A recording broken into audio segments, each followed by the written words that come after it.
मराठा आरक्षण आंदोलनकर्ते मनोज जरांगे पाटील बोलतात, थेट ऐकूया। दलित बांधव असेल, मुस्लिम बांधव असेल, धनगर बांधव असेल, 12 बलुतेदार असेल, या अन्याय होतोय ना 100% देणारं बनलं पाहिजे या मताचा मी।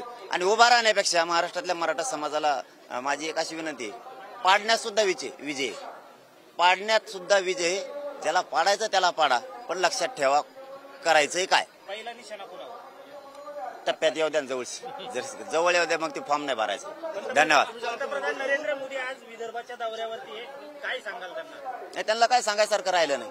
त्यांना 2दा सांगितलं होतं, आम्ही शिर्डीला एकदा आले होते। त्यांना सामान्याची नाही गरज, त्यांना सामान्याची गरज नाही नसता। शेतकऱ्यांनी आत्महत्या केल्या नसत्या, मराठ्यांच्या पोरांच्या 400-500 पोरांच्या आत्महत्या झाल्या नसत्या। त्यांना नाही आहे गरज, गोरगरिबांची नाही। म्हणजे मी एक विरोध करायचा म्हणून नाही करत, जे सत्य तेच बोलतो। कारण मी ना हे कोणती आघाडी यांना बी नाही हे करत आणि त्यांनाही नाही। मी माझ्या समाजावर अन्याय होतोय, त्यांना न्याय देण्यासाठी लढत राहणार। त्यांना संदेश देऊन काही उपयोग नाही, गोरगरिबांना तिथून काही न्याय मिळणार नाही। आपला संघर्ष आपल्याला करावा लागणार आहे, जिंकावं लागणार आहे। म्हणून जर यांनी 6 जूनपर्यंत नाही दिलं तर मराठे मात्र विधानसभेला आतापासून तयारी करून मैदानात उतरणार। आजचं येवला मिशन काय आहे? नाही कार्यक्रम आहे, मिशन फिशन काय ते काय मिशन लागे आहे का, त्याचं सगळं मशीन बंद पडलंय। चलो, धन्यवाद। सहभागी झालेले काही आंदोलनात सहभागी झालेले काही अपक्ष फॉर्म भरले, त्यांच्यावरती आपण कशी कारवाई करणार? कारण ते मराठ्यांचं नाव वापरतात सध्या। नाही, त्यांचा वैयक्तिक मुद्दा आहे तो, त्यांचं वैयक्तिक मत आहे। प्रत्येकाला अधिकार आहे भरण्याचा। समाजानं राज्यात उमेदवार दिलेला नाही, कोणाला पाठिंबा पण नाही, त्यामुळे ते वापर करू शकत नाहीत। आणि समाजाला सांगितलेलं पण आहे, मग जाणून बुजूनच जर करणार असले तर मग त्यांना समाजाला पाडावं लागणार आहे। थेट इशारा दिलाय की ज्यांनी मदत केली नाही त्यांना पाडा, कसा इशारा असणार आहे? कोणीच मदत नाही केली, महाविकास आघाडीने थोडी मदत केली।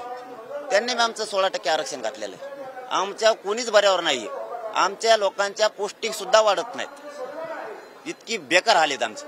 आता सारथीचे 1,500 पोरं माझ्याकडे काल पुण्यामध्ये आले होते, MPSC करतात। त्यांना GR काढलेला असूनही 3 महिने वाढीवचा तरीही न्याय नाहीये।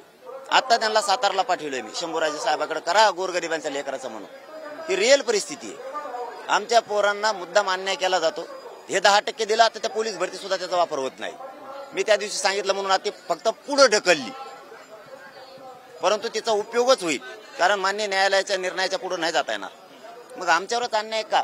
म्हणून आता हे किती दिवस सहन करायचं? त्यापेक्षा देणारा बना आणि पाडण्यात सुद्धा विजय हे मराठ्यांना लक्षात राहू द्या। पाडण्यात सुद्धा विजय, जो सगळ्या स्वैराच्या अंमलबजावणीच्या बाजूने आणि OBC आरक्षणाच्या बाजूने बोलत त्याला मतं द्या, उगाच मतं वायाला घालू नका। पाडण्यात सुद्धा विजय, पाडायचं पण शिका। त्याच्या नोंदी सापडल्यात त्या सुद्धा त्याला सुद्धा कुठे दाखवण्यासाठी विलंब होतोय, त्यामुळे पोलीस भरती असेल किंवा इतर हे ऍडमिशन आहे ते रखडले आहे।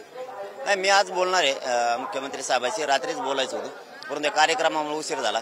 मुळशी आणि हवेली या तालुक्यातल्या 2 महिन्यापासून जाणून बुजून जवळपास 7,000 का काय पत्र दाबून धरलेत। हे पूर्ण राज्यासाठी सांगणार आहे मी। आता की तुम्हाला असं करायचं असेल तर त्या समितीला वाढ कशाला दिली? गोरगरिबांचं जर तुम्हाला असं वाटोळ करायचं असेल तर वाढ का दिली?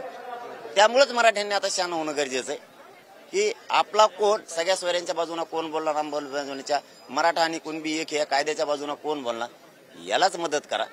आणि लक्षात राहू द्या, पण पाडण्यात सुद्धा विजय। धन्यवाद।